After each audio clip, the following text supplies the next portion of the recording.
Welcome everybody to the DC New 52 review. I want to thank you for tuning into this episode. I am your host, Pauly DC, and let's get into another one of these things.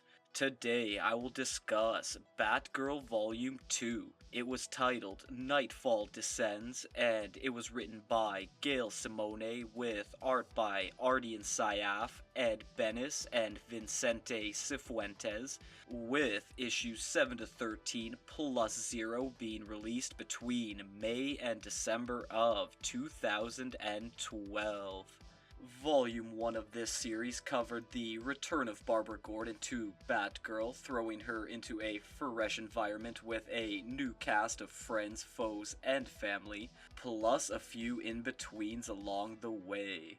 This second addition to her story expands her world even more. It has lots of original characters and already existing ones, along with some old haunting history that will gear this title up for the next big Bat Family crossover.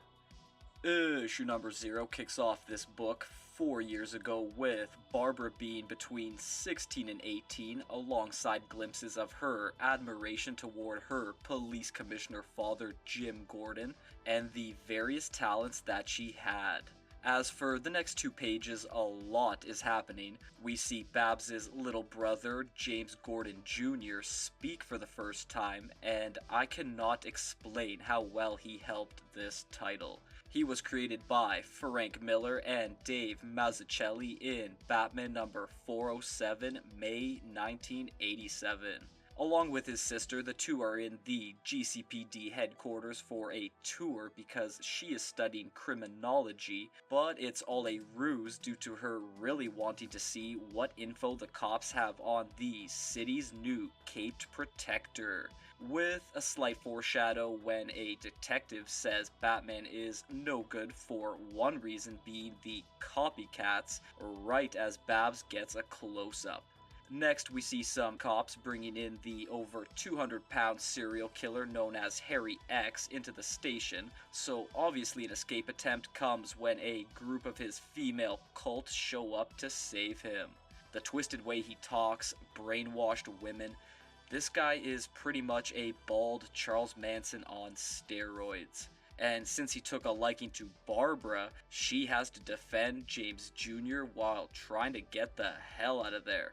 Her police escort, Officer Morgan, also tried to help, but when his life is put into jeopardy, this is the major catalyst.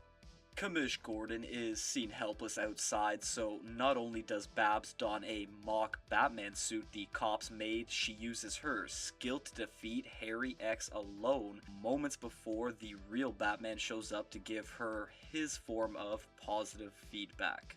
It would have been nice to see how he actually accepted to train her, but things just cut to Barbara in throwback Batgirl gear, saying she held the mantle for about a year with Dick Grayson still as Robin, meaning Jason Todd hadn't entered the picture yet, but anyway, you probably guessed how the story ends involving the Joker, but I want to quickly say this. Things take place 4 years ago, so Batman's been around about a year. Batgirl hits the scene for a year, then she spends 3 years in the wheelchair. However, in Volume 1, it is said that Barbara was in physical recovery a year, meaning this should have been 5 years ago. She even had time to F up and retire a bit from crime fighting. Yeah, too much content, too little time. Issue number 7 starts with Batgirl having her face plunged into some sewer water by a metahuman called Grotesque, aka some a-hole in an Oni mask named Ryan Phillips.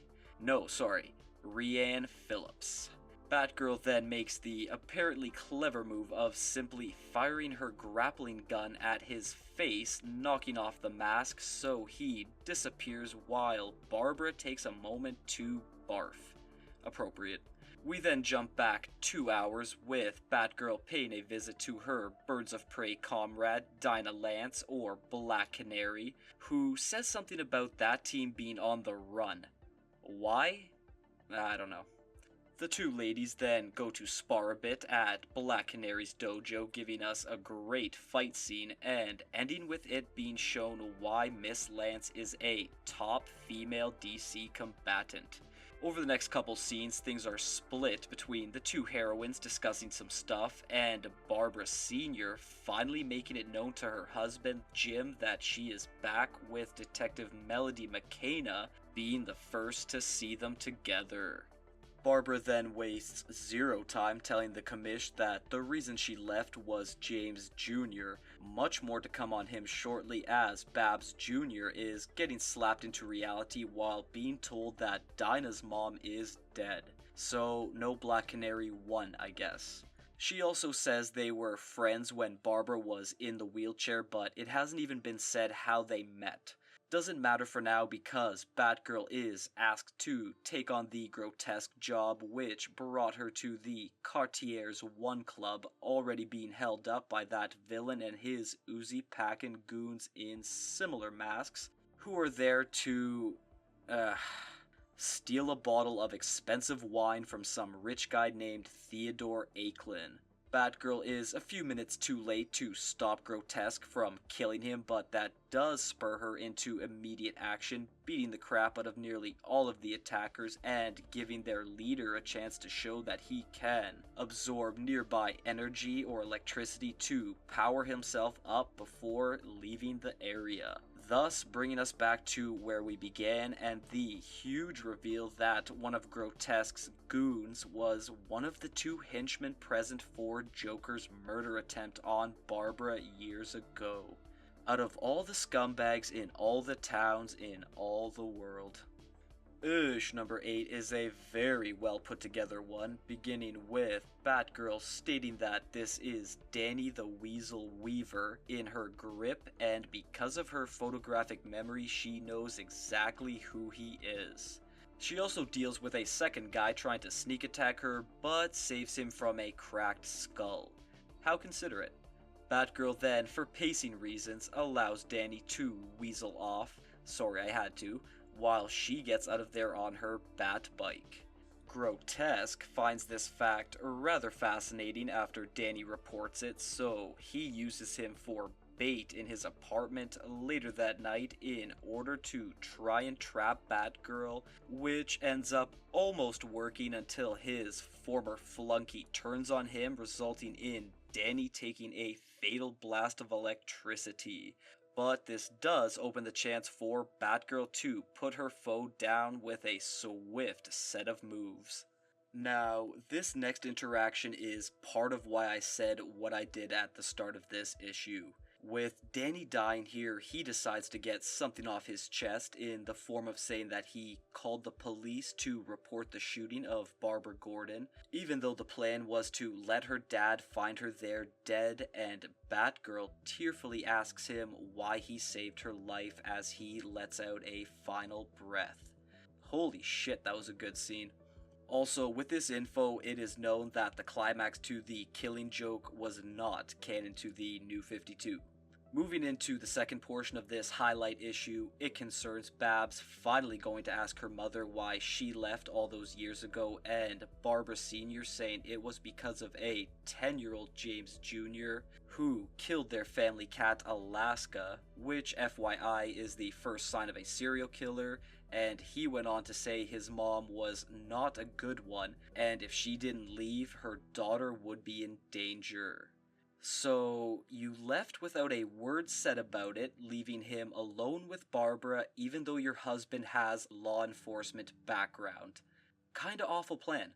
Anyhow, Babs clearly needs time to process this, just being thankful now that James Jr. is in Arkham Asylum due to, surprise surprise, becoming a serial killer.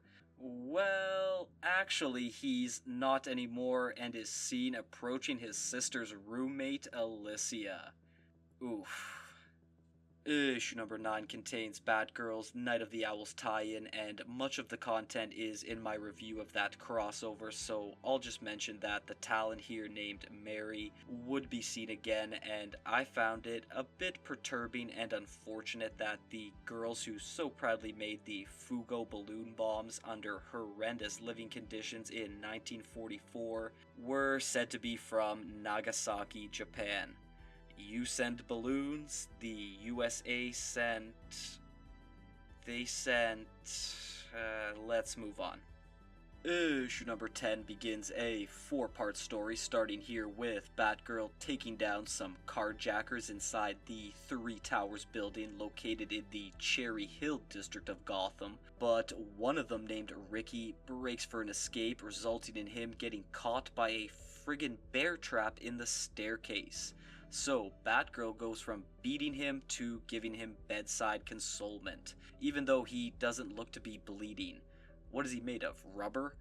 A moment later, an interesting trio of a security detail named Sally, Michael, and Volpa arrive, telling Batgirl to politely piss off so we can meet their boss, the wealthy 20-year-old Harris, Cherise Carnes, who gets berated by the randomly appearing Lois Lane minus the famous purple eyes, and instead of having black hair, she's brunette here.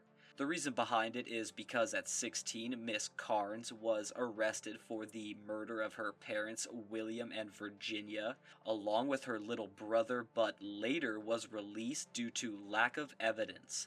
And things get even worse when it's seen that Cherise has some prisoner looking like Lamplighter from The Boys in his later years. Oh Gotham, you really are something. Babs has also been seen unwinding over these pages before getting a call from Alicia asking for a bailout because of her protesting something. Basically a chance for them to discuss how Cherise is doing a Gotham rebuild similar to Bruce Wayne's.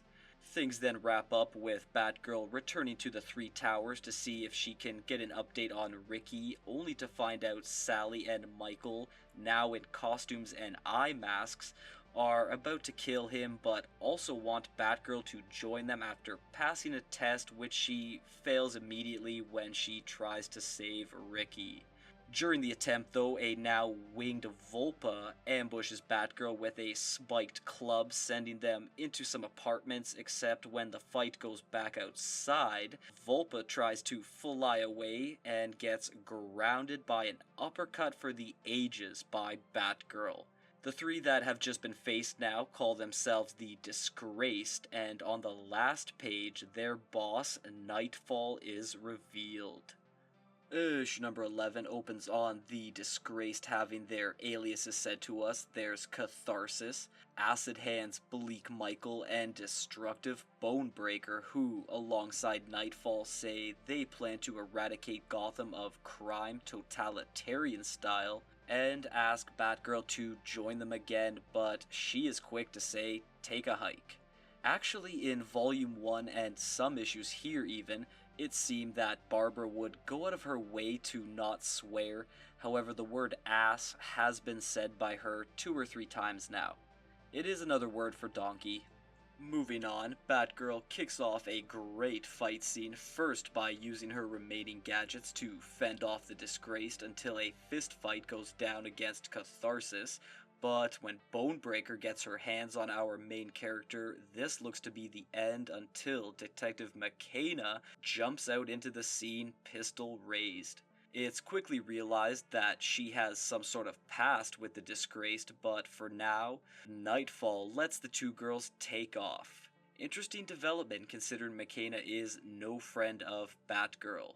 For now, though, we get a lot of exposition with the not-so-shocking news of Nightfall being Cherise Carnes. However, the bigger mention from Melody is telling Batgirl that after her arrest, Cherise went to Arkham Asylum and had to endure a monthly breakout riot in the place, among some of the most evil people out there. Wow. Batgirl has done the correct interrogation procedure so far, one mouth, two ears, so with good intel gained with not much said back, the charade ends when McKenna tries to arrest her after like 2 questions from Babs. After that epic fail, Mel gives even more info saying her husband was an Arkham guard who became a hostage, so she pulled in a favor to get put on a rescue squad, but when faced with an unblinking moment, she froze up, thus gaining her widow status. And Miss Carnes saw it all happen, which gave the opportunity for contact with request to join the disgraced. On the last page, we also get a glimpse of Batwoman in this series, only McKenna said she's an enemy and double agent. Oh, and it also appears that Alicia is dating James Jr. now, with him being seen gifting her a cat, which so happens to be the same type and have the same name as the one his sister had, which he killed. Freaky. Issue number 12 picks up right from the previous one, with McKenna spotting Batwoman on a thermal cam outside of her house, but it is too late because she comes crashing in with an awesome double-page spread. Batgirl says she's never actually met Batwoman, but still thinks she can take her, but if you've been reading Kate Kane's title, you know that she's got a lot more years experience in ass-kicking, mainly thanks to seniority, which is showcased here next. So, after shouting uncle, haven't heard that expression in a while, Batwoman stands down and pulls out a silk handkerchief from her utility belt for Barbara's bleeding face. That's not weird or amazing, it just makes me ask why, to be honest. Anyway, the 3 ladies start to exchange info, with the DEO and Medusa being mentioned, 2 factions from Batwoman's series, along with Melody saying she wanted to set up this whole interaction.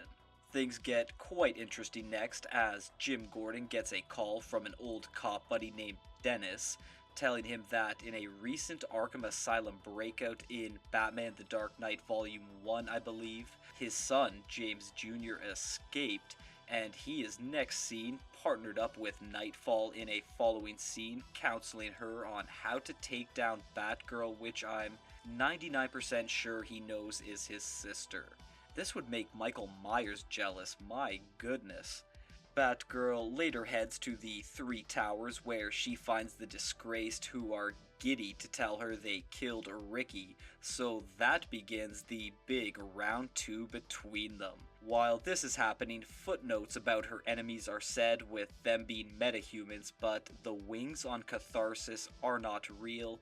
Mikey got his ability in a lab accident, and Sally or Bonebreaker is just a wrestler with enhanced strength. From drugs, perhaps. Of course, Batgirl brought back up this time, with Batwoman and McKenna jumping out to surprise the disgraced, allowing Babs to find their boss, but instead finds a tortured Ricky, however not dead, and when trying to free him, she gets snuck up on by Nightfall, giving her a vicious stab to the gut.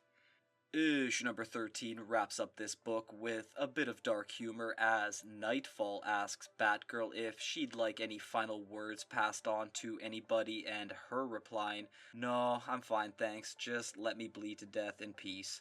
Nightfall does make the mistake of turning her back on Barbara though, so she gives it one final effort, springing into action while James Jr. watches the whole thing over some TV screens. How can KF even put up a fight here? Well, she too was a child prodigy in certain things, similar to Babs in her Zero issue. Also, while Charisse unmasks here, she says Dad's name was Kenneth, but earlier herself she said it was William. Why the sudden contradiction so early? I don't know, and I don't care.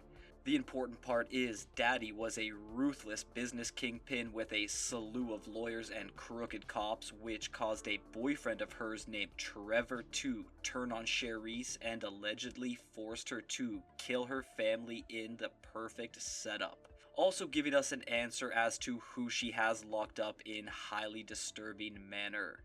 I also can't forget that Miss Carnes throws in the comment that she wanted to go to Arkham Asylum intentionally in order to become a better psychopath.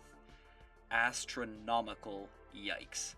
Batgirl clearly thinks that this is beyond ridiculous, saying she's just gonna take Trevor and Ricky and then leave, causing Nightfall to lash out on her, landing some brutal punches. That is until Ricky lends an assist, allowing the conflict to finally be resolved with a deserved beating, and Charisse being apprehended by McKenna and Batwoman.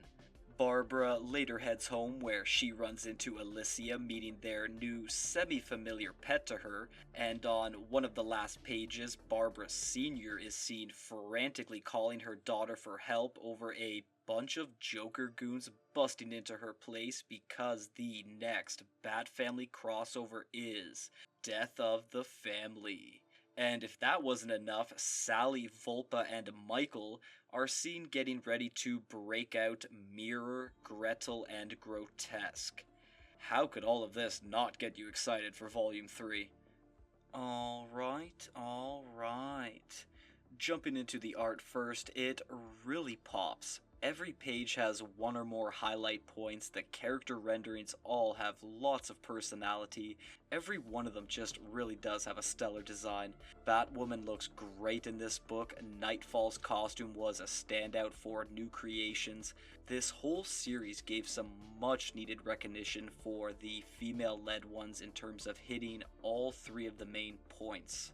Speaking on one of those two main points, now for dialogue, it's a masterclass by Gail Simone in terms of knowing a character. Barbara remains grounded, reliable, and personable, even while still dealing with beyond everyday anxieties. Plus, we got a clear candidate for Batgirl's arch nemesis in Charisse with the way she was presented. As for the continued plotting for this title, it was marvelous. Sure, Batgirl having a rogues gallery of 8 after this volume seemed a tad rushed, but she deserved a big spotlight with her own individual enemies. Batwoman's cameo was pretty awesome. I wish our two Bat Ladies would team up more. The Gordon family drama was intense, and full disclosure, I had very little knowledge about Babs even having a younger brother before the New 52, but I am so glad he was a main player going forward. One of the most unsettling yet fascinating plot lines. And also, with how obsessed Gotham is regarding their Bat people, you'd think they'd be able to discern the two females. That's gonna do it for this review, and if you've watched until the end here, I want to personally thank you for that, and to please like, share, and subscribe. Please follow me on all my social media platforms, and to please join me next time for Batman and Robin Volume 2.